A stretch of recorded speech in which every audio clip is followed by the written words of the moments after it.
I was told you need a cook. I'll work for free forever. The rancher was stunned. When she knocked, before we ride into this tale, take a moment to drop a comment below. Tell us where you're listening from tonight, a small prairie town, a cabin in the hills, or somewhere far from the sound of the wind. And when the last word's been spoken, don't forget to give it a score from 0 to 10. The knock came in the heart of a snowstorm. Her voice trembled, but her chin stayed steady. I was told you need a cook. I'll work for free forever. Just give my girls a roof tonight. For years, the rancher had lived behind that door, keeping the world at arm's length. He didn't answer with questions. He didn't even ask her name. He simply stepped aside. No one could have guessed it then. But that quiet gesture was the first crack of spring in 4 lives that winter had nearly claimed. Winter came early to Wyoming in 1874. Snow lay heavy across the high plains, turning fence lines into pale, ghostly silhouettes. The wind slipped through the cracks, like the long sigh of an empty land relentless, bone deep, and carrying with it the names of those it had already taken. Thatcher Holt stood alone in the horse barn, a nail clenched between his teeth, mending the hinge on a door. The wind seemed determined to tear away. He had seen many winters, but this one felt heavier, not because of the storms, but because of the silence that lingered in the house behind him. A silence that had settled there the day Clara died. It was no longer the kind of quiet that brought peace, but the kind that felt like a coffin waiting to be closed. Then he heard 3 knocks at the door, small, hesitant, not rushed, but steady enough for him to know it might be the last strength someone had left. He straightened slowly, as if moving too quickly might scare the moment away. Outside, there were no wagon tracks, no shadow of a horse, only the wind, carrying the faint sound of knocking fragile as breath. When he opened the door, he saw her, a woman, in a worn brown cloak, the seams frayed at the shoulders, its hem ragged from too many winters. Her cheeks were flushed from the cold, but her eyes, gray as a storm, unshaken. At her side stood 2 little girls, pressed close, their hair the color of wheat in summer, their fingers cracked from the bitter air. Her voice was rough, whether from the wind or from pride. He couldn't tell. I was told you need a cook, she said. I'll work for free for life if I have to. Just give my girls a roof tonight. The wind curled around the 3 of them, carrying the cold scent of snow and something else left unspoken, need, and the fear of admitting it. He didn't answer right away. Between them was only the sound of breathing, one heavy heartbeat, and a choice waiting to be made. And in that moment, the story began. Part 1. The cold wasn't just outside. The wooden door closed with a heavy thud, shutting out the howl of the wind as if it had sealed away an entirely different world. Inside, the house was still cold, but at least it no longer bit at their skin. The air smelled faintly of half-burned wood, and a fragile glow from the hearth painted the gray plank walls in a thin wash of orange. The 3 of them stood just inside the threshold, their wet shoes dripping onto the floorboards. The mother Willa untied the snow-laden scarf from around her neck and hung it on a crooked peg in the corner. Her brown hair spilled free, tangled, dusted with tiny ice crystals that caught the light. She didn't speak to the man standing across the room. He didn't speak to her. He only watched from beneath the shadow of his hat, shoulders leaning against a support post. As if he wasn't yet ready to step closer, the 2 little girls clung to her skirts like young birds pressed into an unfamiliar nest. Their eyes flicked between the fire and the tall man, then dropped quickly back to the floor. None of them knew what to say first. Willa knelt by the hearth, coaxing aside the layer of gray ash until she uncovered embers still glowing deep beneath. A thin thread of smoke curled upward, carrying the scent of char and memories of fires long left behind. From the small cloth bag at her hip, she drew a few shriveled potatoes and a pinch of cornmeal. Without asking, without glancing up, she set them on the rough kitchen table near the fire. The ring of an axe striking wood still echoed faintly in her mind, a sound that had traveled alongside the wind all the way here. Now, only the soft pop and crack of kindling filled the air. Across the room, Thatcher watched. He didn't stop her, didn't offer help. But when she bent too long over the fire, he stepped out the back, returned with a few dry logs, and laid them by the hearth. Not a word was spoken. She didn't look up, only gave a slight nod before continuing her work. The girls eased down onto an old rug in front of the fire. Heads tipped toward each other, like small flowers seeking a patch of sun. Heat touched their cheeks, softening the stiffness in their eyes. Willa set a cast iron skillet over the coals, poured in the last scrap of cooking fat she had, and worked the cornmeal with a steady hand. Slowly, a simple scent began to fill the room. The scent of something normal for those who'd lived too long in cold and hunger. Normal was a rare luxury. Thatcher stayed in the corner, arms folded, gaze never leaving her. He hadn't planned on hiring anyone, hadn't planned on letting anyone stay. But there was something in the way she angled her body to shield the children from the spitting grease, something that kept him from walking away. The first meal was served, no fine dishes, only a few chipped enamel plates. Willa set the girls' portions down first, making sure they ate while the food was hot. She didn't take a bite, just smoothed the younger one's hair and smiled faintly as they ate in quiet contentment. Thatcher still said nothing, but stepped closer and slid a rough plank toward her.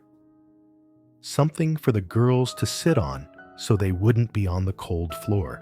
There was no, "You can stay," or "You'll have to leave in the morning." Only silence, but not the kind that shuts a door.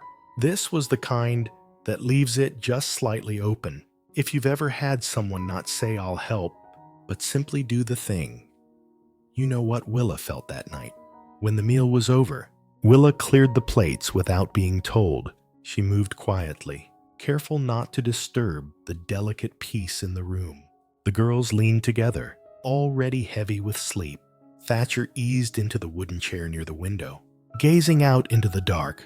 Beyond the glass, the night lay over the plains like a black quilt, snowflakes drifting sideways in the wind, catching the reflection of the fire.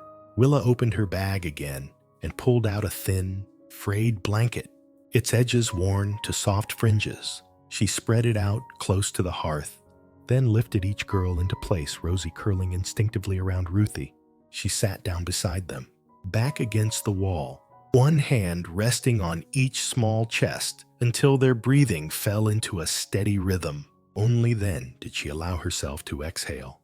Thatcher rose from his chair and crossed to the cedar chest by the bedroom door. Lifting the lid, he pulled out a thick gray blanket, faint with the scent of old wood, and brought it over.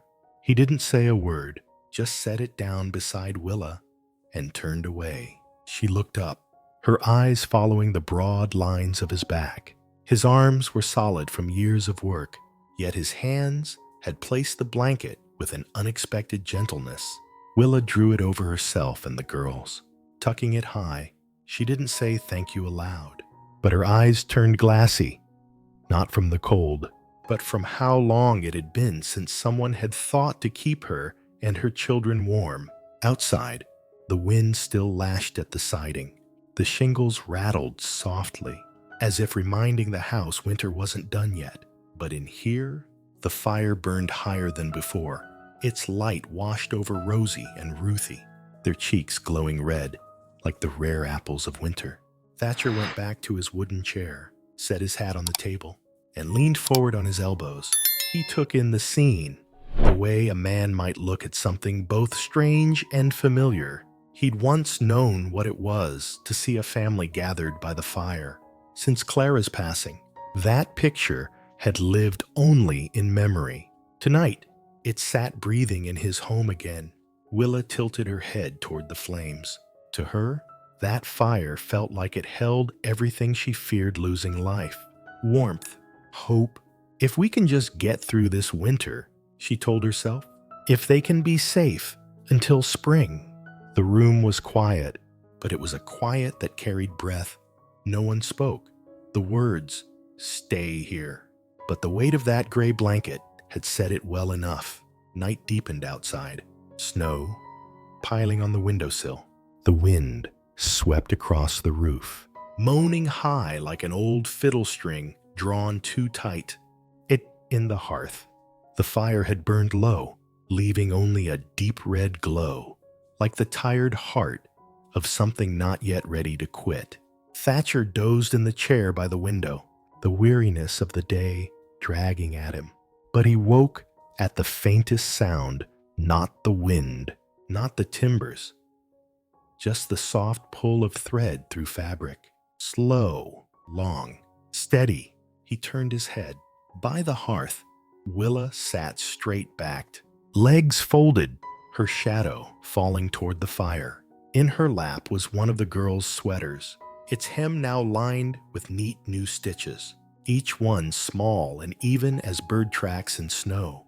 Beside her lay the other sweater, folded, and an old, wooden-handled knife. Rosie and Ruthie slept head to head, mouths parted, their breathing soft as the smallest whisper in the night.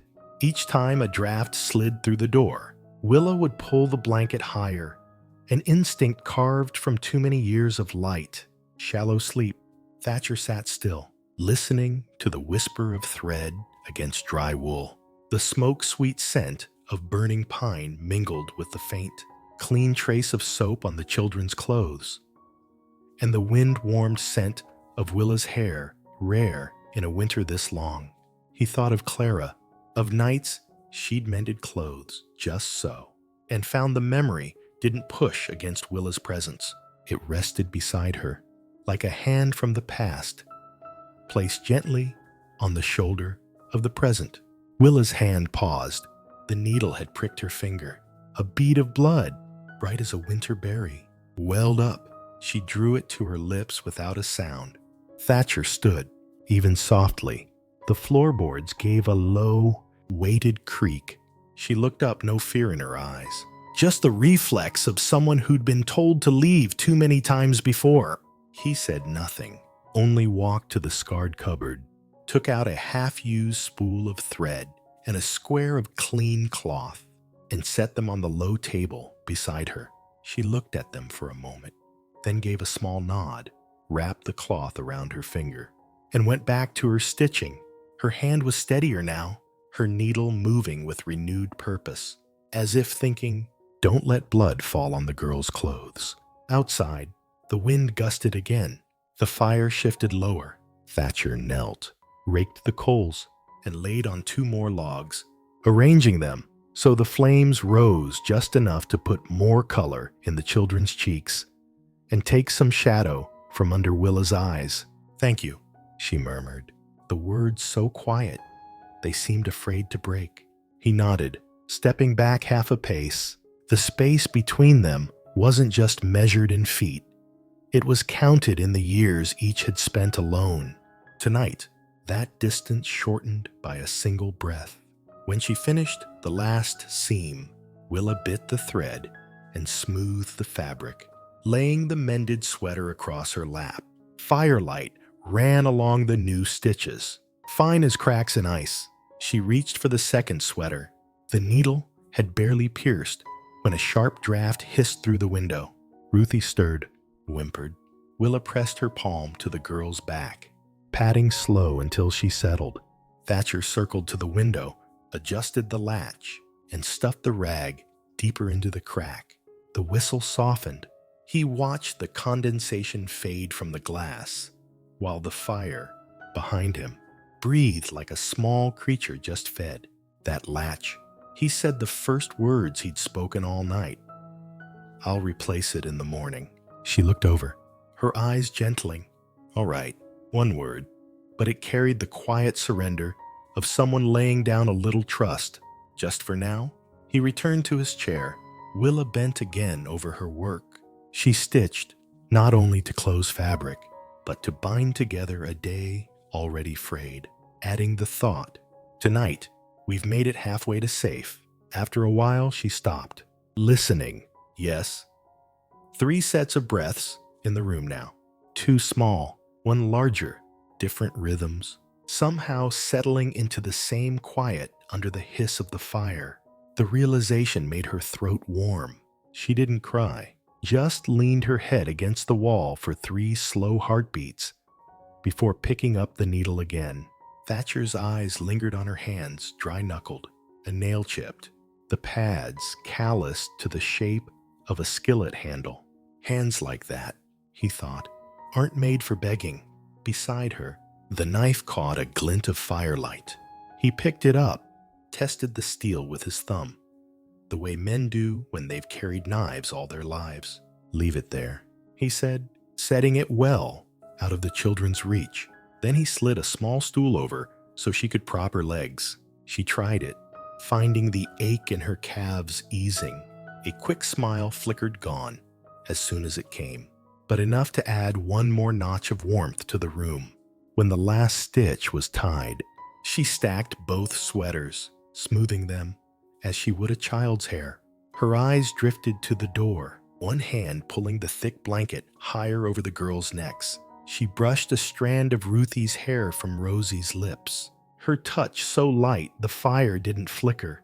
"I'll wake later to tend the fire," she said. "No need," he replied. "I'm used to it. 2 hours. Then," she said, neither giving ground nor taking more, just as 2 travelers might share a treacherous road in silence. He nodded. He knew her kind, never asking for extra, never giving less, always putting the heavier end of the load on her own side of the scale. Outside, the wind had softened. The snow fell slower, the flakes heavier. Folks who live in the open can feel such changes without speaking of them. The night was shifting.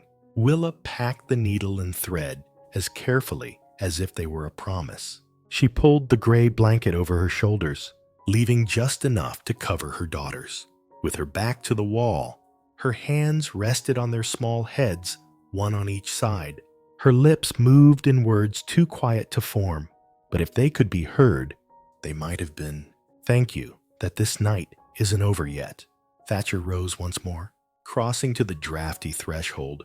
He took an old burlap sack, rolled it tight, and wedged it along the base of the door. When he straightened, one of the girls shifted in her sleep. He glanced up. Willa was watching him, not with question or protest, only following. They didn't need to explain. Both understood the truth. It's the small pieces, gathered quietly, that make a night worth keeping. He returned to his chair. The room settled, still as a basin of water gone calm. Willa no longer sewed, but her eyes stayed open, listening. Thatcher watched the fire. One log sagged in on itself, sending up a brief scatter of sparks before they winked out.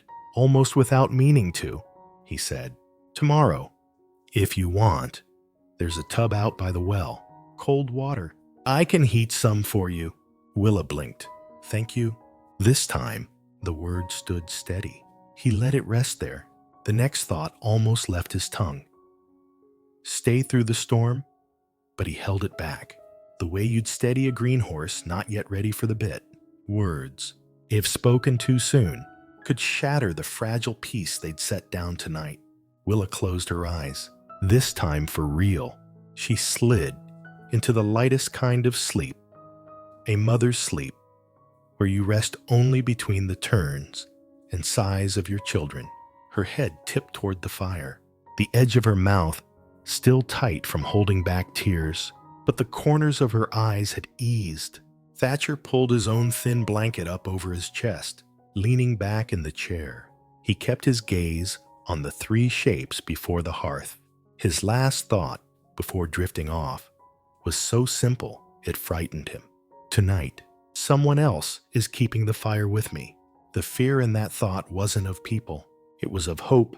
The hearth breathed steady. The wind eased, and in that rare moment when the night hands its watch to the coming dawn, the whole house seemed to add a new heartbeat unspoken, but warm enough for anyone inside to feel.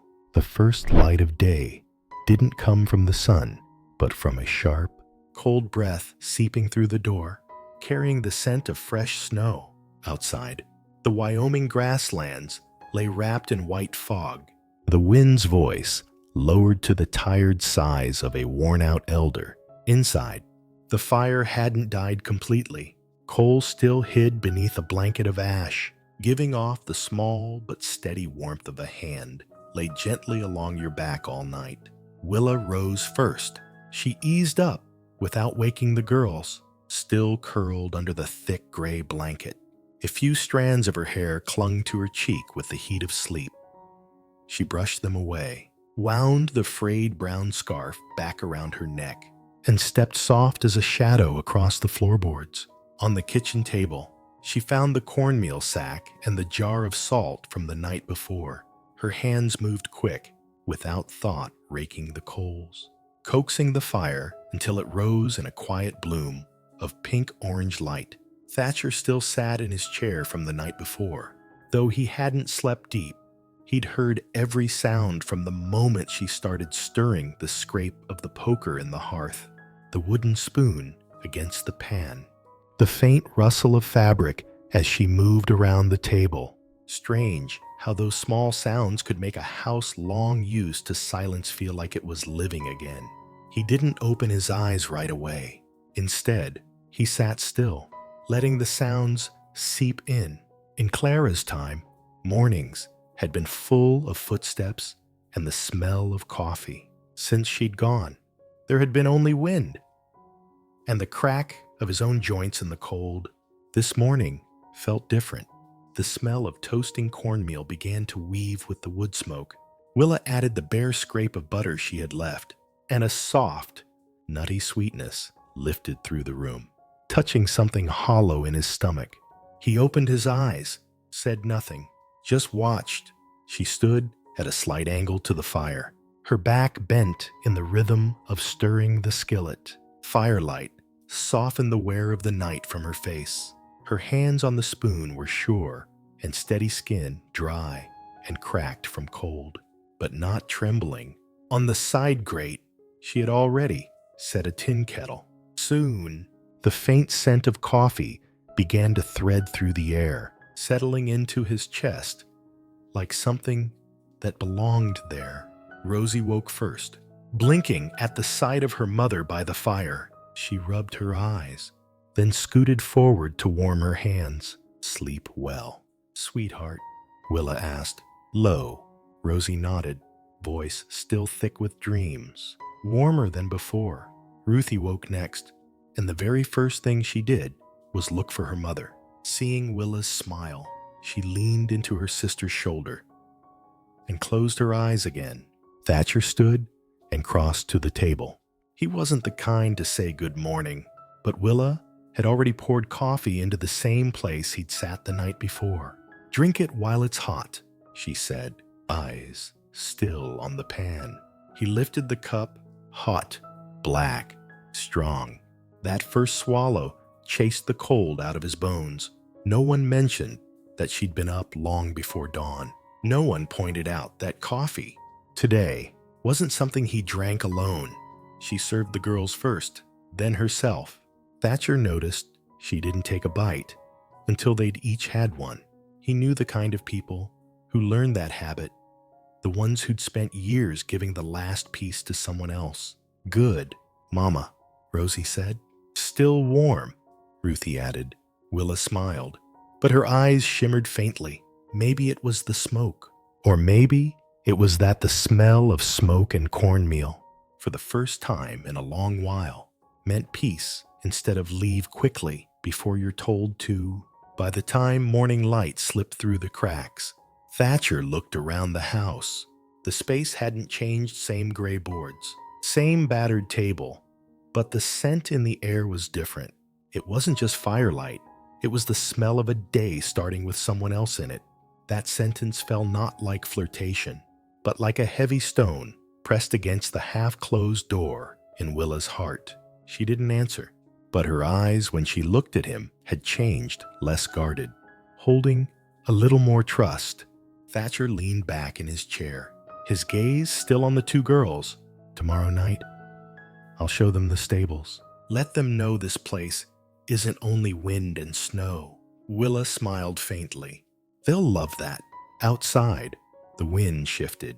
The fire bent with it, light sweeping across their faces, revealing something like a beginning neither dared to name.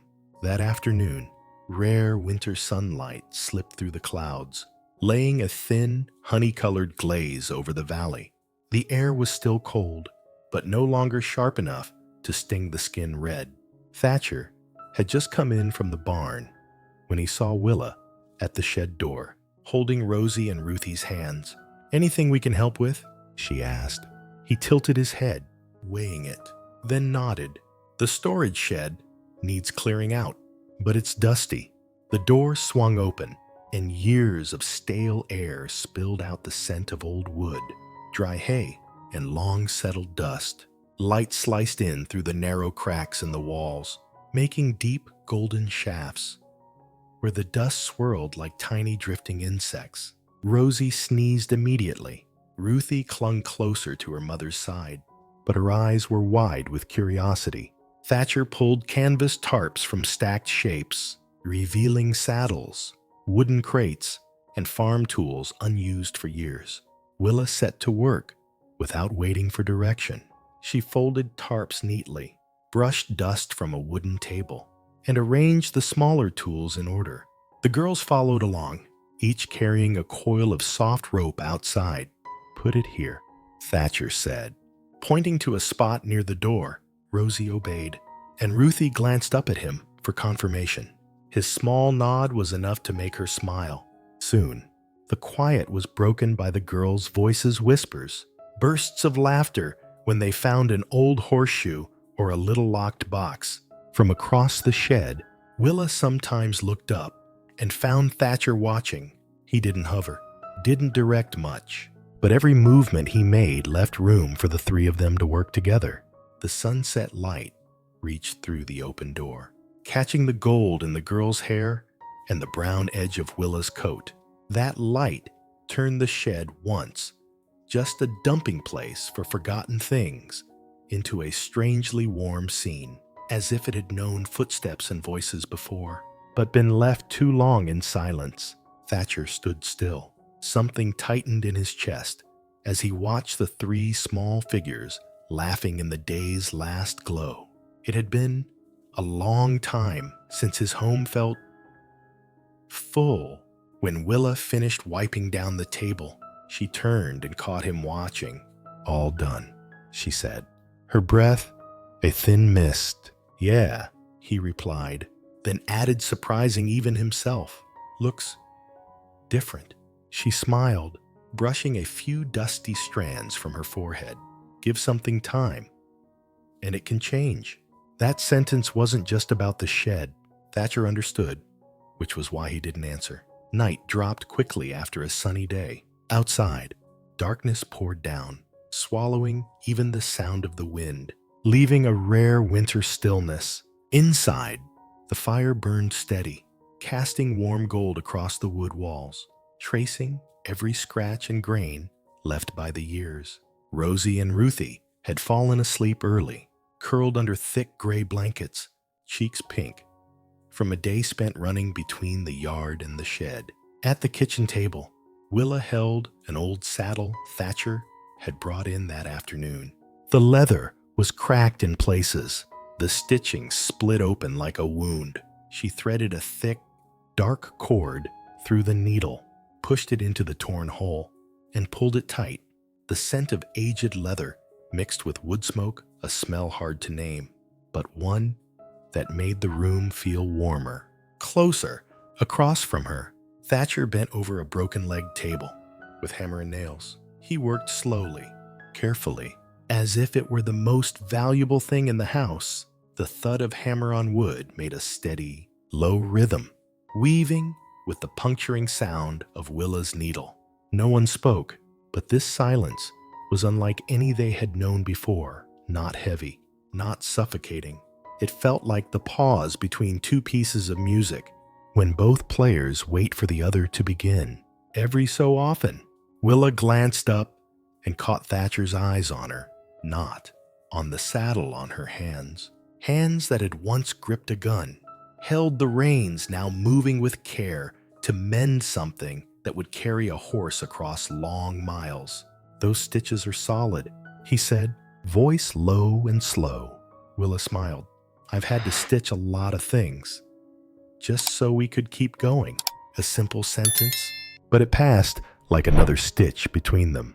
Thatcher set the hammer down, turning the table slightly to check the repair. "Done," he said. "Tomorrow, that table will stand." Willa nodded. "And this saddle will carry a rider again." The fire popped softly outside. The wind slid against the door, but the warmth inside made it only a reminder that winter still lingered. Thatcher carried the table to the corner, then came to stand behind Willa's chair. "That saddle." "It was Clara's," he said slowly. Her hands paused. She looked up. "You want to keep it?" "I do," he said, eyes still on the saddle. "But I want it used, not just hung up." She nodded, bent back to her work. "I'll make it strong, stronger than before." When the last knot was tied, she bit the thread, smoothed the leather, and set the saddle aside.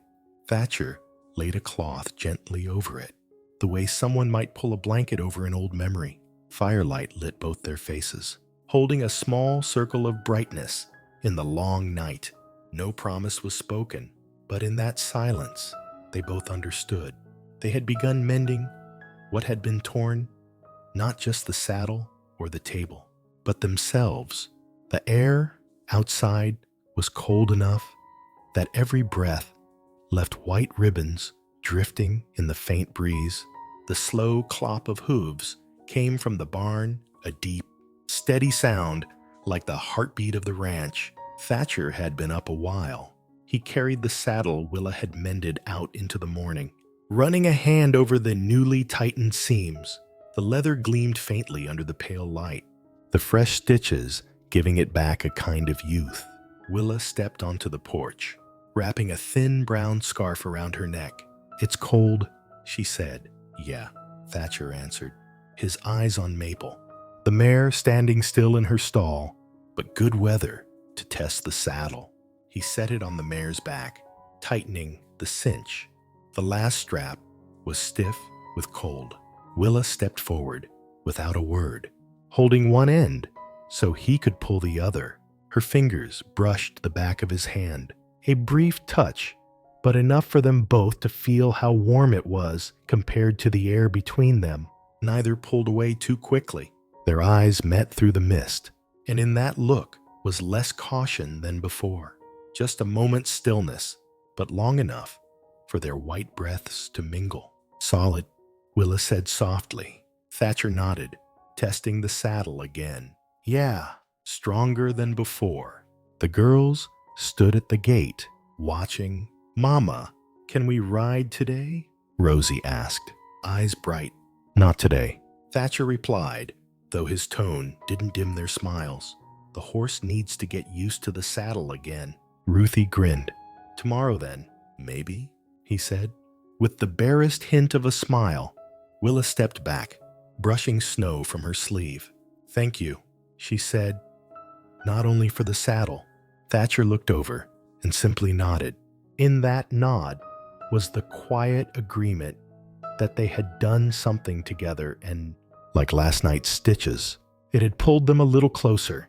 When he led Maple toward the corral, Willa stayed behind, watching, the image of the man and the mare in the pale haze, the reins in his hands, the saddle she'd sewn sitting firm on the horse's back. It left her with an odd feeling, as if she'd left a handprint here, on this land. By afternoon, the sky had dulled to pewter. Snow began again, light but thick, settling on the roof before melting into cold drops. Thatcher came back from town, boots streaked with slush, a drawstring bag in his hands. The girls rushed out onto the porch, white puffs of breath spilling from their mouths. Rosie asked first, "What's in there?" He crouched and opened the bag. Inside were 2 new red wool scarves, rough woven but warm. "For 2 little girls," he said, handing them over. Rosie wrapped hers around her neck immediately. Ruthie beamed, looping hers across her shoulders and burying her face in it. Willa stood on the porch steps, her smile faint but unhidden. She was about to turn inside when Thatcher straightened, reached into his coat pocket, and pulled out a skein of deep blue yarn. "This is for you. Not finished yet?" The old lady said she'll send the rest later. She took it, fingers sinking into the soft fibers, catching the fresh wool scent. "Because that brown scarf of yours looks too thin," he said, looking away, as if it were only a comment about the weather. Willa gripped the yarn, not offering thanks right away. Instead, she looked at him a little longer, then gave a slow nod, one that wasn't only for the gift, but for the fact he'd noticed. That night, while the 3 of them sat by the fire, Willa took apart the old brown scarf, undoing every knot, teasing it back into yarn to knit again. Rosie and Ruthie played and laughed, red scarves bright against their coats. Thatcher sat in his usual chair, coffee in hand, glancing over now and then as if to memorize the scene. Outside, the snow thickened. Inside, the fire burned steady, the children's laughter weaving with the soft crackle of wood. No one said it aloud, but they all knew today's cold was staying outside. Have you ever received a gift that didn't cost much, but made you feel truly seen? Notice down to the smallest detail. Share that moment. Part 2. Warmth beyond the fire. The snow had been falling harder since morning. At first, it came as light flakes, drifting lazily in the air. But by midday, they were heavy, wet, and falling in a steady curtain, as if trying to bury the prairie whole. The land vanished into a pale blur. Outside, the only sounds were the wind hissing through the fence rails and the faint patter of snow piling on the roof. Inside, the stove kept the air comfortably warm. But the biggest change wasn't the temperature, it was the sound. Once, Thatcher's house had known only the crackle of burning wood and the whisper of wind slipping through the seams. Now, mornings carried the clink of a spoon against cast iron, the swish of cloth wiping a tabletop, the quiet laughter of 2 little girls playing their game of who can blow the coffee steam away first. Evenings brought the soft rhythm of their breathing, mixed with the tap of Thatcher's hammer or the slice of Willa's knife through vegetables. And in all those sounds, there was a new kind of silence, no longer the hollow quiet of loneliness, but the hush of peace. That morning, Willa was hanging freshly washed clothes by the stove when Thatcher stepped in from outside. He carried a brown paper sack and a small, rolled bundle. Without a word, he set them on the table, shrugged off his coat, and hung it on the peg before disappearing into the back. Willa looked at the bag, opened it. Inside was a pair of small leather shoes, plain, sturdy, brand new, just the right size for Rosie or Ruthie. Beside them, the rolled bundle unraveled to reveal a ribbon smooth, bright red under the glow of the oil lamp. Rosie spotted it first. "It's so pretty." "Mama," she gasped, her little fingers trembling as they touched the ribbon. Ruthie reached for the shoes, pressing her nose to the soft leather's new smell. Willa smiled, not hiding it this time, but her shoulders quivered, not from cold, but from the fact that for the first time in her life, someone had thought of her children without her having to ask. Thatcher returned, seeing the 3 of them by the table. "They fit?" he asked, plain as if this were an everyday thing. They do, Willa answered softly, but clear. She didn't thank him right away. Instead, she bent to slip the shoes on Ruthie's feet. Then Rosie's, the sound of their steps' light taps of leather on wood, was another new note in this house. Rosie twirled, the red ribbon bouncing in her hair. "Mama, am I pretty?" "Beautiful," Willa said. But her eyes went to Thatcher, holding a silent message. You noticed. That night, the snow still hadn't let up. The wind shifted, flinging flakes against the windows, where they clung a moment before melting into clear beads. The stove's firelight shimmered in the glass, breathing with the room. Rosie and Ruthie had gone to bed early, worn out from a day of running across the snow-covered yard. Thatcher sat at the table with a steaming mug of coffee, turning it in his hands to spread the heat. Willa sat in the chair near the stove. Her sewing paused mid-stitch, the lamplight stretching her shadow across the wooden wall. The silence lingered a long while. Then Willa set her fabric down, eyes still on the fire. "You know." Her voice was low, rough-edged, as if afraid to wake the girls. "I'm not looking for pity." Thatcher didn't answer right away. He set his cup down, fingers tapping slow against the tabletop, waiting for her to go on. "I just want a place where my girls can breathe," she said. Her throat worked as she swallowed. "A place where their laughter doesn't bother anyone. A place where, when they sleep, I don't have to worry about someone knocking on the door to send us away in the morning." He watched her, not with judgment, not with pity, just the steady look of a man who had known loss and understood what it meant to lose a home. "I've been in other places," Willa went on, her voice trembling now. "They let us stay, but in return, I worked from dawn till dark, and my girls were locked in a shed like two stray cats." She stopped, drawing a long breath. "So when I came here, I didn't ask for much, just a bit of sky for them to see each morning. Even if it's only the gray sky of winter." Thatcher leaned back in his chair, lacing his fingers together. "You'll have that here." 4 words slow and solid, driven in like nails into timber. Willa looked up and met his eyes, and for the first time, she believed the words were not meant to soothe her, but to promise. Outside, the wind rose, but inside, the warmth from the stove mingled with a silence that no longer felt strange. It was the kind of quiet they'd shared that first night, but now it carried the weight of trust. The next morning, the snow had stopped. The sky was still gray, but icicles had begun dripping along the eaves. The cold still lingered, but the fire was already burning. Started not by Willa, but by 2 little girls. Thatcher crouched in front of the stove, Rosie and Ruthie kneeling beside him. "More wood doesn't mean a bigger fire," he told them, his voice deep and steady. "Start small, then let it find its way to the big pieces."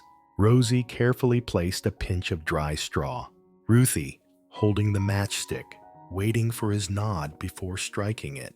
A soft snap, a flare of light, and the straw caught. The girls gasped in delight, their eyes wide as the flames grew. Part 2. Warmth that didn't just come from the fire. The snow had been falling heavier since that morning. At first, just light flakes, drifting in lazy circles through the air. But by noon, the flakes grew large and weighty, tumbling down one after another, as if they meant to bury the prairie whole. The world outside blurred into a soft, endless white. The only sounds out there were the wind whistling through the fence rails and the faint patter of snow settling against the roof. Inside Thatcher Holt's house, the stove kept the rooms warm enough, but the biggest change in that place wasn't the temperature, it was the sound. Before, the ranch house had known only the snap of firewood in the grate and the lonely sigh of wind slipping through the chinks. Now, Mornings carried the clink of spoons against a cast iron skillet, the swish of cloth wiping down a table, and the quiet giggles of two little girls playing their new favorite game, seeing who could blow the steam off Mama's coffee first. Evenings were filled with the soft breathing of sleeping children, the tap of a hammer, or the gentle chop of Willa's knife as she worked by the counter.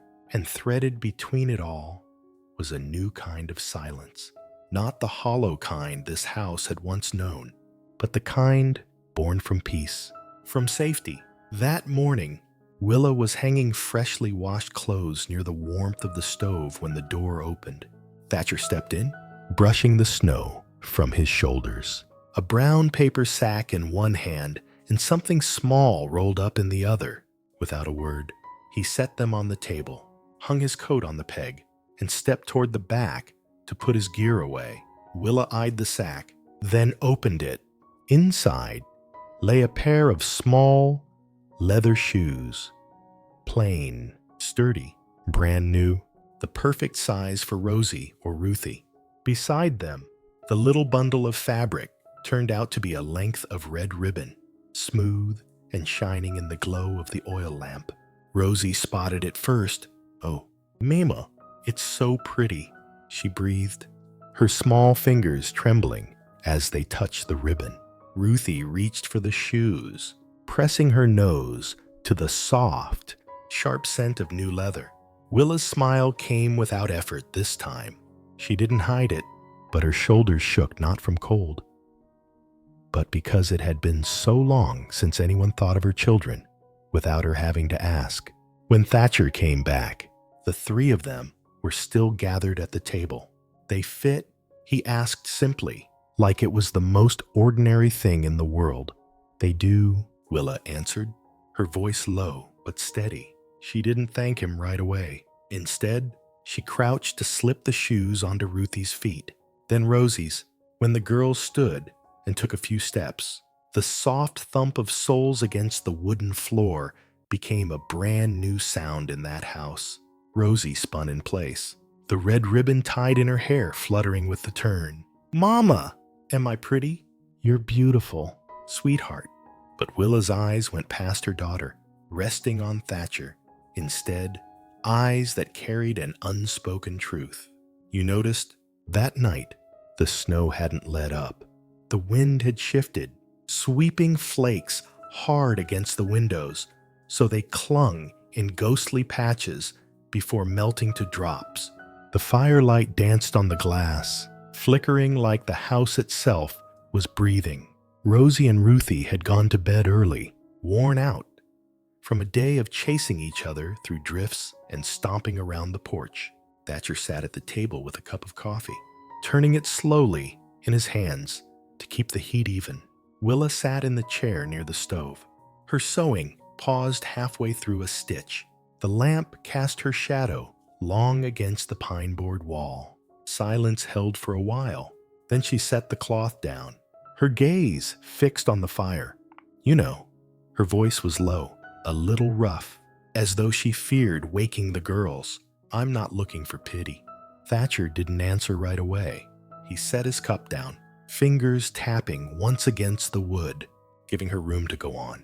"I just want a place where my girls can breathe," she said. "A place where their laughter doesn't bother anyone. Where, when they sleep at night, I don't have to wonder if morning will bring a knock at the door, telling us to leave." He watched her quietly. No judgment, no sympathy she hadn't asked for. Just the understanding of a man who'd known loss and what it meant to be without a home. "I've stayed in other places," Willa went on, her voice trembling more now. "They let us stay, but only if I worked from dawn to dark, and the girls were locked up in a storage shed, like two stray cats." She stopped, swallowing hard. "That's why, when I came here, I didn't hope for much more than a patch of sky for them to see every morning, even if it's just the gray sky of winter." Thatcher leaned back in his chair, fingers laced loosely in front of him. "You'll have that here." 4 words slow, certain, as if nailed into the wood between them. Willa looked up and met his eyes. For the first time, she believed those words weren't meant to soothe her, but to promise her. Outside, the wind howled harder, but inside, the warmth from the stove mixed with a silence that was no longer strange. It felt like the quiet from their first night in this house together, only now it carried the color of trust. By morning, the snow had stopped. The sky was still gray, but thin ribbons of ice had begun to drip from the eaves, tapping softly onto the porch.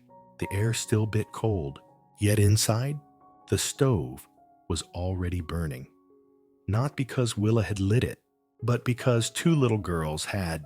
Thatcher crouched in front of the stove, Rosie and Ruthie kneeling beside him. "It's not about stuffing in more wood," he told them in that slow, steady voice. "You start small and let the fire find its way to the big things." Rosie set a pinch of dry straw in place. Ruthie waited, match in hand. For his nod, a soft snap, the flare of a spark, and the straw caught. Both girls gasped, eyes wide, from the kitchen doorway. Willa watched without stepping in. The firelight painted Thatcher's face, deepening the lines at the corners of his eyes, and she saw it the way he looked at that flame. Wasn't just a man teaching children to build a fire. It was a man looking at something far away. A memory. "Who taught you this?" Rosie asked.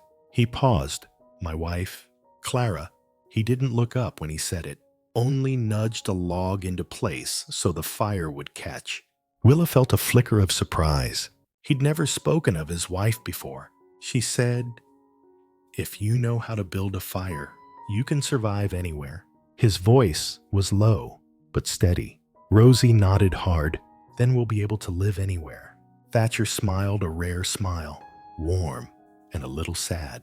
Willa's chest tightened. She knew what it meant to keep someone alive by speaking of them, even when it hurt.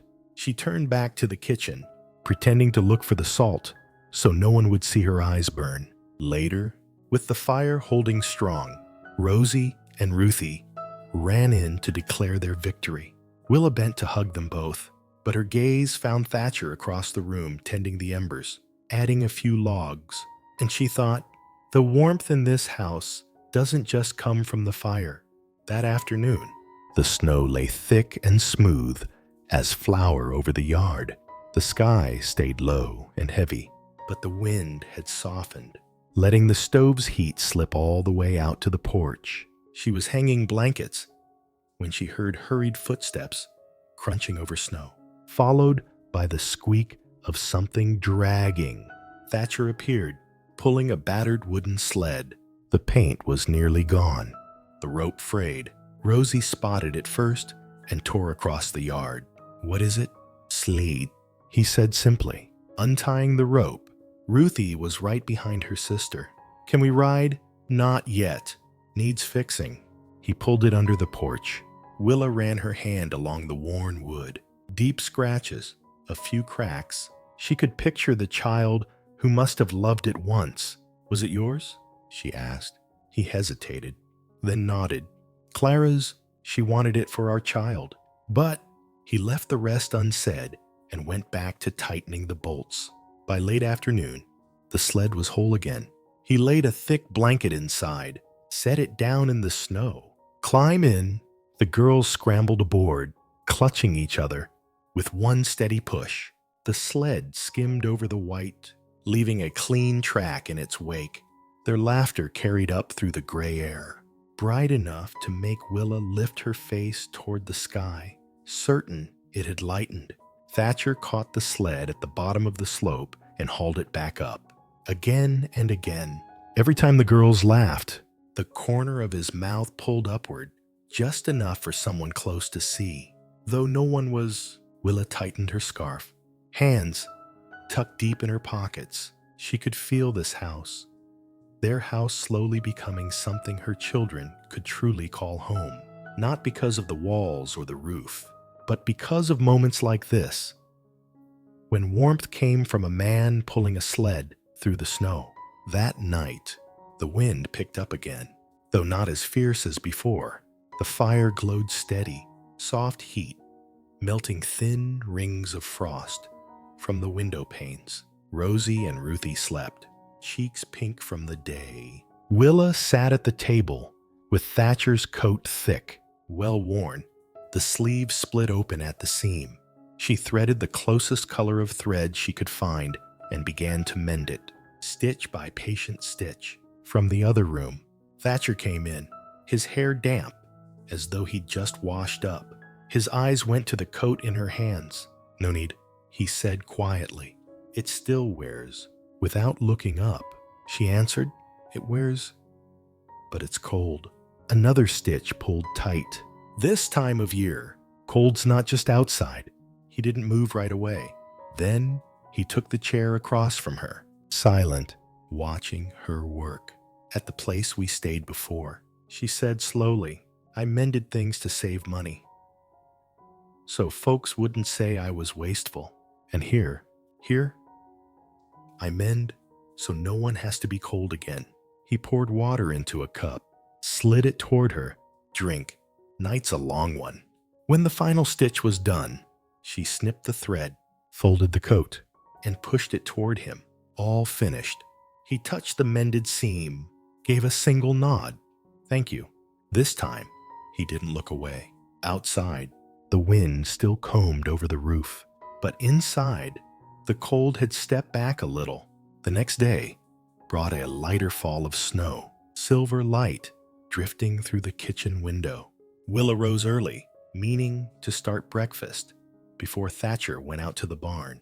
But when she stepped into the kitchen, she stopped short. He was already there, back to her, turning pages of a worn leather notebook. The edges were frayed, some pages stained, the handwriting neat and slanted, a woman's hand. His fingers brushed one page, as if afraid to smudge the ink. A sad little smile touching his mouth before he closed the book. She made noise at the cupboard to give him privacy. "Cornbread recipe," he said, almost casually. Rosie mentioned last night she was craving it. He set the book aside. A faint smear of ink on the cover looked almost like the trace of a dried tear. "Clara's?" Willa asked softly. He nodded. She wrote down every recipe, said it was so we'd still make them for each other when we were old. Her hand came to rest lightly on the cover. "I'll follow it exactly," she said, "so the girls know this breakfast came from both the women in their lives." For a long moment, he looked at her differently, not cautious, not guarded, but as if seeing a bridge between past and present. By the time Rosie and Ruthie tumbled sleepily into the kitchen, the air was warm with the smell of fresh cornbread. They ate with eager hands, and Thatcher sat quiet, glancing now and then toward the book on the shelf, as if it had finally found a new keeper. That afternoon, he came back from town with a sack of horse feed slung over his shoulder and a small paper bag in his other hand. He set it on the table. "For you." Inside was a pair of dark brown leather boots, lined with soft sheep's wool, brand new. "They're expensive," she murmured. "Your feet are cold," he said, as though that explained everything. Her throat tightened. She'd worn hand-me-downs, gone barefoot when she had to, but she had never been handed something like this, just for her. "You didn't have to, I know," he said, eyes steady on hers. "I wanted to." She slipped them on. Warmth rose instantly through her, enough to blur her eyes. "Thank you," she whispered. He turned toward the door, but paused long enough to take in the sight of her there, by the stove, in her new boots, a woman finally letting herself accept warmth without fearing it would be taken away. That night, the snow outside gleamed under a thin wash of moonlight. The kitchen smelled of stew, cornbread, and cinnamon apples. Willa had spent the whole afternoon preparing it, the only way she knew to answer such a gift. The girls set the table like it was something precious. "Do we need flowers, Mima?" Ruthie asked. "No, sweetheart. Tonight, the flowers or in the smell of the food. When Thatcher walked in and saw the table, he paused. Special occasion? No. I just want them to remember this winter had more than snow. Dinner began in quiet clinks of spoons against bowls. But then Rosie, her mouth full of cornbread crumbs, giggled at Ruthie blowing on her apple only to send a chunk of meat flying. The laughter spread quick, catching each of them in turn. Even Thatcher, who let out a short, real laugh. In that moment, they forgot the roads that had brought them here. There was only warmth from the fire, from the food, from eyes meeting across the table. When it was over, Rosie was nodding off, Ruthie fighting a yawn, and Thatcher was at the sink beside Willa, stacking bowls. No one said it, but she knew tonight. The cold had been pushed back just a little more. They looked at each other and, in the other's eyes, saw the splintered mirror of their own. Neither promised to mend the other. But somehow, the distance across the table felt smaller. Thatcher slid the carved wooden bird toward her. For Rosie, he said. Willa took it, the warmth of freshly cut wood still radiating into her palm. Thank you. But I think Rosie will know this isn't just for her. Outside, the snow kept falling, but inside, the fire had more fuel now. Not just from what they dared to say, but from the things they left unspoken and still understood. The next morning, the sky was clearer than it had been in days. Sunlight, thin as golden silk, spread over the snow, making the front yard glitter like it held a million tiny shards of glass. Thatcher was out in the yard, splitting wood. Each swing of the axe landed with a sharp crack, sending pine splinters flying, the resin scent hanging in the cold air. Willa stepped out, a basket of folded clothes in her arms. She stood for a moment, watching him work, then set the basket on the porch step. I want to talk, she said, not loud, but enough to stop his hands. I know you've helped us a great deal, she began, her eyes flicking to the new boots that left fresh prints in the snow.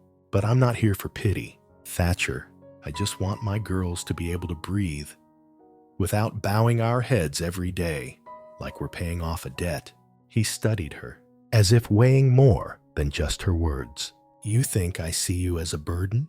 No, but I know what that feels like. And I won't have my girls grow up with it. Her voice didn't shake. It was slow, steady, like a promise she'd made to herself long ago. Thatcher set the axe aside, standing still for a few moments. Then, we'll call it sharing a roof. No one owes the other. He turned back to the woodpile, and somehow, the axe fell easier than before. Willa picked up her basket and went inside. A smile touched her mouth. Not the smile of gratitude, but the smile of someone who'd just found her footing in the world again. That afternoon, clouds sank low, warning of more snow. Thatcher came back from town, his heavy coat dusted white, his boots sinking deep into the damp drifts. He carried sacks of flour and salt, and a small parcel wrapped in newspaper. Ruthie was sitting on the kitchen floor, lining up kindling sticks like they were part of a game. Thatcher crouched, holding the little bundle out to her. For you. She looked up, eyes wide as chestnuts. When she unwrapped it, a bright red ribbon spilled into her lap. The kind of red that felt like it had stolen the sun's warmth right out of winter. At first, Ruthie only touched it with her fingertips, stroking the soft silk. Then she smiled a real smile this time, free of the shyness she usually wore. For your hair, Thatcher said, and with a motion both awkward and careful, he tied it around her small bun. From near the stove, Willa froze in place. Her shoulders trembled not from the cold, but because it had been far too long since anyone had given her children something just to make them happy. Not because they needed it, not in return for anything, simply because they wanted to. Ruthie ran to her. Look, Mama, he said my hair will be as red as fire. Willa kissed her forehead, then glanced at Thatcher. Their eyes met silent, but full enough to say all that mattered. Outside, the wind had started to rise again, carrying the first flakes of the new storm. But inside, the house seemed brighter, warmed by a ribbon's red glow that outshone the winter pressing in. That night, the snow came, but the wind no longer howled like before. It tapped at the roof instead, gentle and steady, almost like a drumbeat meant to keep you company. Willa sat by the fire, needle flashing, as she mended Rosie's scarf. The gold of the flames lit her face, her eyes calm and intent. In the corner, Ruthie hugged her rag doll, hair tied back with her ribbon. Rosie sat on the floor, arranging the little wooden horses and houses Thatcher had carved. From the barn door came the sound of boots stamping snow. Thatcher brushed it from his shoulders, leaving dark, wet footprints across the boards. He passed the girls, resting a hand briefly on each small head, before taking the chair opposite Willa.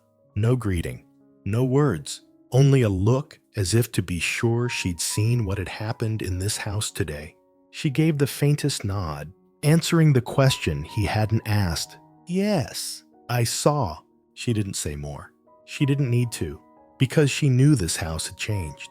Once, it held only the wind's voice. Now, it had the clatter of dishes, the pop of logs in the fire, the laughter of children, and the footsteps of a man moving through the rooms. As though he'd never lived here alone. Outside, snow kept falling. Inside, the warmth no longer came only from the fire. It came from the small things they gave each other. The kind of things no one had dared name. And if you've ever felt a cold, empty place turn into a home, you know exactly what I mean. And if this picture just made you smile, leave it a score from 0 to 10. Part 3. Those who don't belong anywhere. In a Wyoming winter, a small town seems to carry sound farther than it should. The crunch of boots on wooden sidewalks, the whine of wind past the eaves, even the smallest whisper, all seemed to get caught and carried clear across the frozen streets. That morning, Willa walked Rosie and Ruthie into town to buy flour, sugar, and a few spools of thread. The walks had been shoveled, but thin sheets of ice clung to the corners, throwing back a dull winter sun. They'd just passed the mercantile when a pair of voices drifted from behind her. She's staying at Thatcher Holt's place, you know. Heard she's just cooking to pay her keep. Might even be sharing his bed. A soft laugh carried on the jingle of the shop's wind bell. Willa didn't turn. Her fingers tightened around her daughter's hands, as much to keep them from slipping as to keep those words from sinking in. Rosie looked up, a question in her eyes. Willa only smiled and shook her head. Come on, we'd best finish before the snow starts again. Inside the store, the heat and the smell of fresh bread pulled the girls' minds away from what they'd just overheard. But for Willa, the words clung like frost, cold and stubborn, a reminder that while this place had given them shelter, it hadn't quite made room for them yet. On the walk back, the wind kicked loose a handful of paper scraps that danced across their path. She thought of the old Willa, the one who would have left town the moment she heard her name bent like that. But not now. Not with two little girls who'd started calling that drafty, creaking house home. That night, the wind clawed at the roof and rattled the barn door.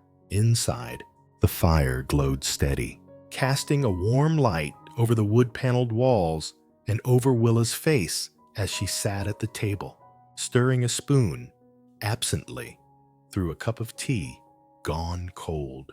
The door shut hard against the wind. Thatcher stamped the snow from his coat, hung it on the peg, poured himself coffee, and sat across from her.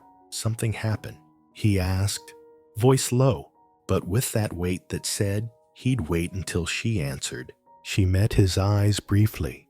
I heard them talking about me and you. A faint smile touched her mouth, though her lips pressed tight. They said I was here just to keep warm in your bed. For a few moments, Thatcher said nothing. His gaze wasn't angry, more like he was measuring what to say next. Let him talk, he said at last. His voice deep and certain. They don't see what I see. She tilted her head, waiting. They don't see you keeping those girls safe every single day. They don't see the meals you put on the table when the sky outside is nothing but white. They don't see Ruthie's first real smile in months, just because of a red ribbon. He set his cup down. I see, and that's enough. The words seemed to settle into the quiet, spreading like the warmth from the stove. Willa didn't answer, but her eyes softened, as if something tight inside her had just come loose. Outside, the wind still prowled the edges of the house, but inside, Thatcher's I see was strong enough to keep the coldest talk from getting in. The next morning, the sky hung heavy and gray, snowflakes testing the air. Willa wrapped herself in her thickest coat, scarf snug around her neck, and took the girls back into town. As they walked, Thatcher's words came back to her. I see, and that's enough. They didn't erase the whispers, but they pushed them farther away, like she was walking behind glass. She didn't take the back alley this time. She walked straight down Main Street, past the eyes that tended to follow, and the mouths that sometimes moved behind gloved hands. Ruthie's fingers locked tight in hers. Rosie hugged the basket close. When they stepped into the mercantile, Willa greeted the shopkeeper in a clear, steady voice. Morning, Mr. Mallory. I'll take flour, honey, and a bag of that coffee you save for special occasions. Mallory, not known for showing much, raised a brow, then smiled. Ah, that one. I've got it right here. As she paid, the bakery owner from next door came in, sniffed the air, and spotted the bag. I hear Thatcher Holt only drinks his coffee black, so that's for him, isn't it? Heads turned. Willa didn't drop her gaze. Yes, he likes this roast, and I like seeing him start his day with a hot cup. For a breath or two, the shop went quiet. Then a man in the corner gave a slow nod, as if he'd just realized this wasn't the story of some woman living off a man, but of someone who'd chosen to stay and care. On the walk home, the snow thickened, clinging to Willa's coat, but her steps felt lighter. Mama, why are you smiling? Ruthie asked. Because, Willa said, I know I'm where I'm meant to be. That night, the wind eased. Snow drifted down, quiet and soft, powdering the valley. Thatcher came in near dusk, his horse's mane glazed with frost. He stripped the saddle, led it into the barn, then stepped inside, the cold trailing him by the stove. Willa worked in the kitchen, her scarf loose at her neck, cheeks flushed from the heat. The girls were in the corner, stacking little wooden blocks, their laughter chiming like a bell. Thatcher set his gloves on the table, glancing at the bag of coffee sitting neatly by the stove. Coffee from Mallory's. She turned, smiling in a way he hadn't seen before. Quiet, steady. Sure, yes, I bought it today, and the whole town knows it's for you. He froze for a second, reading something different in her eyes, not the usual reserve, but a kind of light you get after you've walked through a storm and made it out the other side. He took a seat, measured out the grounds. Anybody say anything? They did, she said, her tone light, like the telling of an old story. But I didn't let them speak for me. I told them what I wanted them to know, and then I came home, same as always. He looked at her a long moment, then nodded once. That's good. They drank coffee together that night.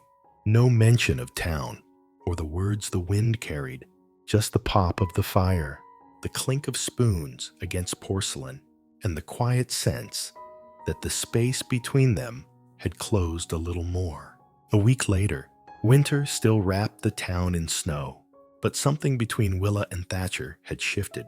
She moved through town with less hesitation, and he was getting used to coming home to a warm stove and 2 little girls waiting by the door. That afternoon, Thatcher took Willa and the girls into town for a few supplies. Snow clung thick to the steps of the blacksmith's shop, and the wind rattled the hanging signs along Main Street. They'd just stepped out of the mercantile when a middle-aged woman in a heavy gray coat stepped squarely into their path.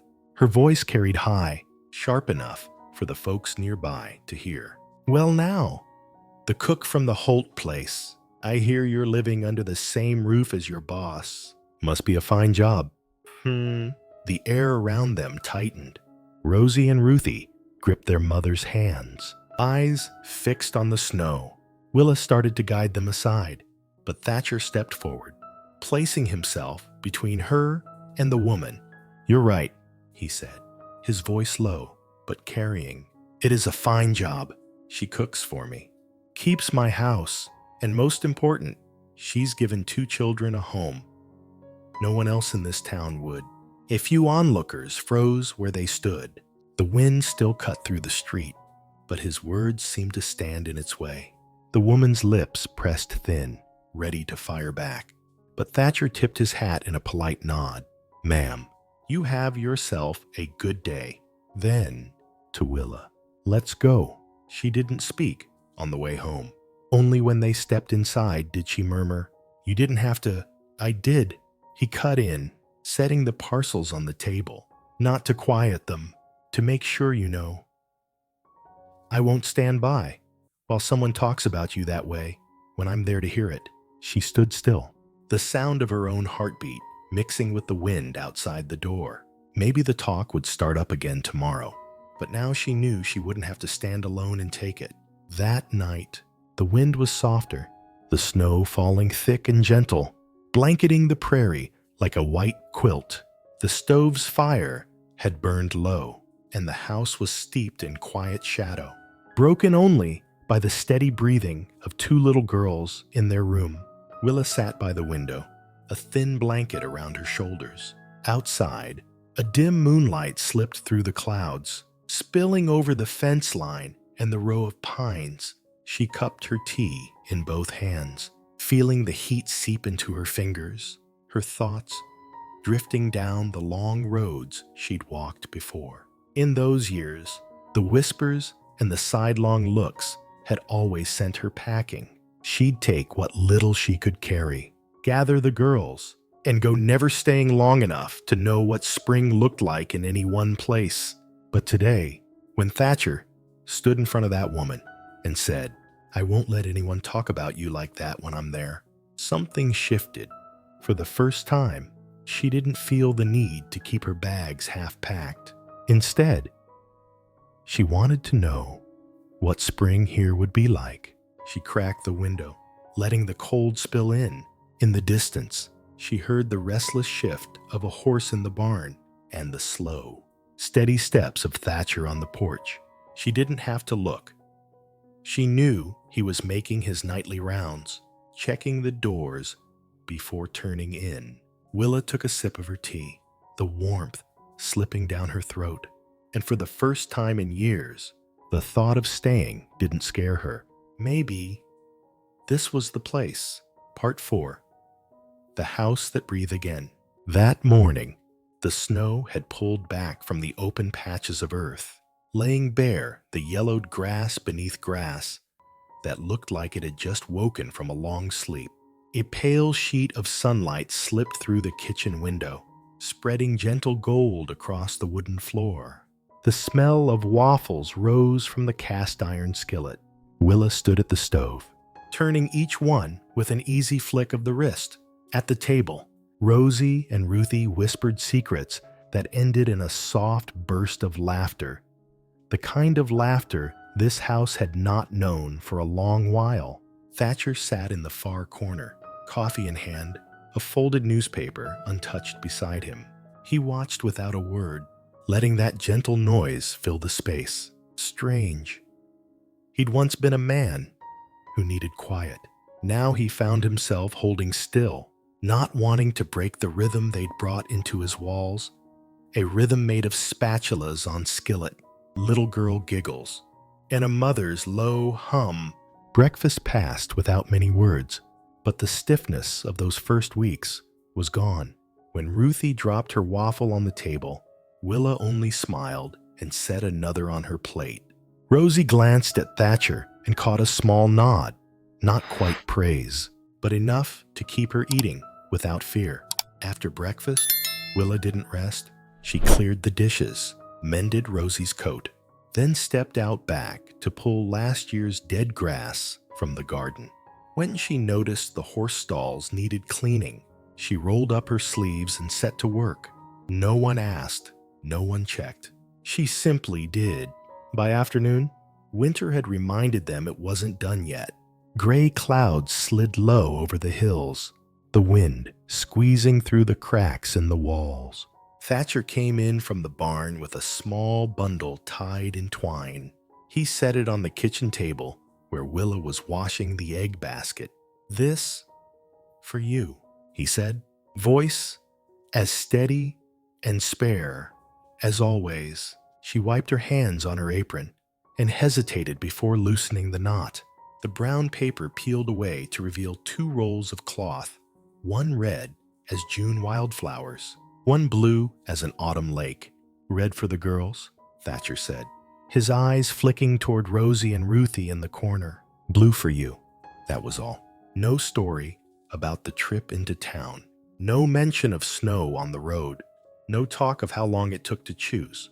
Her fingers brushed the fabric. The weave was soft, sliding warm across her fingertips, and something inside her tightened. It had been a long, long time since anyone had brought her something that was only for her. For years, the only gifts had been hand-me-downs for the girls. Leftover food, cast-off coats. She looked up to thank him and found his gaze steady as still water. There was no pity there, just recognition. Rosie ran up, hugging the red roll to her chest. "Mama, we're making new dresses." "Right." Willa smiled and nodded, but her shoulders trembled, not from the cold.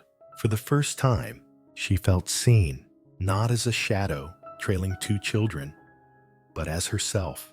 That night, when the house had gone still, Willa sat by the fire. The flames had fallen to embers, their glow painting her face in red gold. Outside, the wind pressed against the siding, but something warmer had found its way inside. On the table lay Thatcher's dark blue work shirt, the one he always wore to the fields. She'd washed it, stitched the worn shoulder, and pressed it smooth.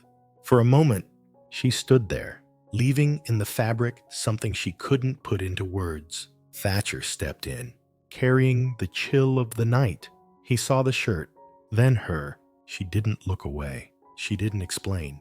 "Thank you for seeing us," she said, her voice low but certain. His brow pulled tight, not in irritation, but in the search for an answer. In the end, he only gave a short nod and reached for the shirt. When his fingers touched the edge of the table, she realized some answers never needed to be spoken. Rosie's voice called from the bedroom, and Willa turned toward it. But before she stepped away, she glanced back and saw in his eyes the look of a man who had kept every door in his heart locked. Until now, if you've ever known that one glance could tell you you're no longer alone, you understand. And if this moment stirred something in you, give it a score from 0 to 10. The next morning, sunlight poured through the thin clouds, warm and gold in the kitchen. The smell of waffles returned, joined now by the faint scent of new fabric. Willa had already cut pieces for the girls. The red cloth spread on the table, the blue folded neat on the chair. Rosie and Ruthie sat in the doorway, sewing doll dresses from leftover scraps. Their laughter floated out to the porch, where Thatcher was splitting wood. He paused mid-swing, leaning on the axe to listen, like a man afraid to miss a note in the house's new song. Willa stepped out, drying her hands on a towel. She didn't speak, just stood beside him, eyes on the meadow still laced with morning frost. He glanced her way with a look that seemed to say, You know, don't you? Since you came, this house has learned to breathe again." She didn't answer, but the soft curve of her mouth was enough. They weren't just sharing a roof anymore. It was the first time since Clara's death that Thatcher had cleared the garden bed for flowers, and the first time since she'd been cast out that Willa hung a new curtain in the kitchen window. Neither had asked the other's permission, but both carried the same thought. This place now had a wee. If you've ever seen a cold, empty place change color simply because someone was there, you know the truth of it. And if this picture warms you, give it a score from 0 to 10. Part 5. The answer without the question. It had rained all night. The first rain of spring, soft but steady, drumming on the tin roof, running through the gutters, carrying the smell of turned earth. By morning, the fields still wore a skin of mist, each blade of grass holding a bead of water that fell with the faintest plop when the wind brushed past. The house was still. Rosie and Ruthie slept hard after a long day chasing each other through the yard, cheeks pink from the wind and laughter. In the kitchen, Willa stood at the window with a dish towel in her hands, her gaze caught by a pale shaft of sun falling over the new blossoms in the garden. Thatcher stepped in from the back door, the faint damp of the barn still clinging to his shoulders. He said nothing, just set the kettle on the stove and struck a small flame beneath it. The soft crackle of kindling blended with the slow curl of tea steam, filling the air with a quiet warmth neither of them had known before. Willa turned, studying him in the light from the window, the weather-browned face, the broad shoulders of a man who'd stood alone through more winters than most could bear. And before she could think better of it, she asked the question she'd carried for a long time. "Have you ever thought about marrying again?" His hand stilled on the kettle. He didn't turn away. For a moment, there was only the sound of water dripping from the eaves into the barrel outside. "No," he said at last, slow and deliberate. "I never thought I'd find anyone strong enough to take Clara's place." Her lips curved in the faintest smile. "Not happy."